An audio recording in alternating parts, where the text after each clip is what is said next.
વડોદરામાં 27 માળ સુધી આગ બુઝાવી શકાય તેવા ઐરાવતનો ફાયર બ્રિગેડમાં સમાવેશ કરાયો છે. 25 કરોડની કિંમતના ઐરાવતને ઓપરેટિંગ કરવા માટે ફિનલેન્ડની ટીમ દ્વારા તાલીમ પણ અપાઈ છે. વડોદરા મ્યુનિસિપલ કોર્પોરેશનમાં ફાયર બ્રિગેડ વધુ એડવાન્સ બની છે. શહેરમાં ઊંચી ઇમારતોમાં લાગતી આગ બુઝાવવા હાઈટેક હાઇડ્રોલિક એલિવેટેડ પ્લેટફોર્મ ઐરાવતનો ઉમેરો થયો છે. જોઈએ પોરબંદર ટાઈમ્સના વિશેષ અહેવાલમાં કે આખરે ઐરાવત કેવી રીતે કામ કરશે. આ છે હાઈટેક હાઇડ્રોલિક એલિવેટેડ પ્લેટફોર્મ એટલે કે HEP. તાજેતરમાં જ વડોદરા મ્યુનિસિપલ કોર્પોરેશનના ફાયર વિભાગે પોતાના કાફલામાં ₹25 કરોડની કિંમતનું ઐરાવત નામનું હાઈટેક હાઇડ્રોલિક એલિવેટેડ પ્લેટફોર્મ ઉમેર્યું છે. આ ફિનલેન્ડની આયાત કરવામાં આવ્યું છે. વડોદરા શહેરની ઊંચી ઇમારતોને ધ્યાનમાં રાખી આ હાઈટેક વાહન વસાવવામાં આવ્યું છે.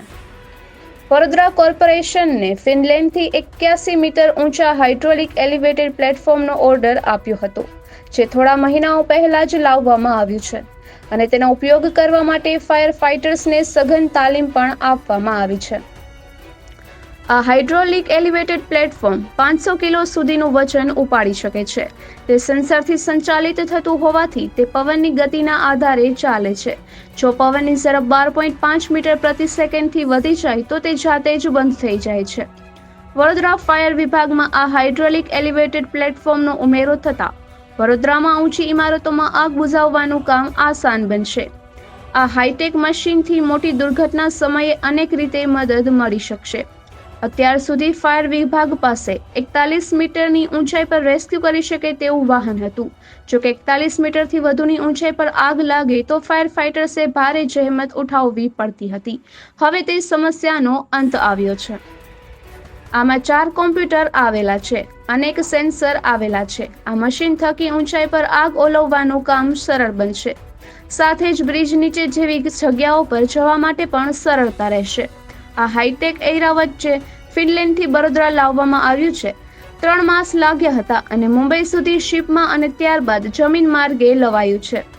ફિનલેન્ડની કંપનીએ બનાવેલું હાઇડ્રોલિક એલિવેટેડ પ્લેટફોર્મ આધુનિક છે. તેમાં કોઈ પણ ક્ષતિ થાય તો તે જાતે જ શોધી જાણ કરે છે. સાથે તેમાં પેનડ્રાઈવ કેલિબ્રેશન કીની સુવિધા છે, જેનાથી તમામ ડેટા ફિનલેન્ડમાં બેઠેલા અધિકારીને જાણ થાય અને તે મુજબ પ્રશ્ન હોય તો ત્યાંથી જ નિવારણ કરી શકે.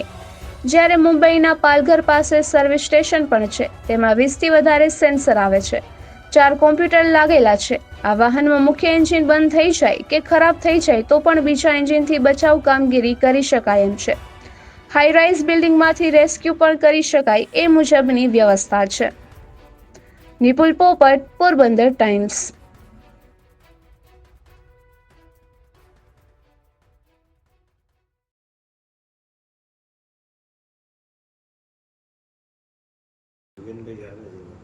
इसमें ट्रबल शूटिंग्स कोई हो रहा है तो वो सारे आइडेंटिफाई करके with in a minute resolve हो जाएंगे और जहाँ पर फायर फाइटिंग और रेस्क्यू की बात आएगी वहाँ पर ये इतना फ्लेक्सिबल है और इतना काम लगने वाला है कि फ्यूचर में किसी जगह पर अगर कोई रेस्क्यू में फंस रहा है तो उसे शॉर्ट टाइम में भी कैसे रेस्क्यू कर पाएगा, वैसे मैकेनिज्म से इसको डिज़ाइन किया गया हुआ है.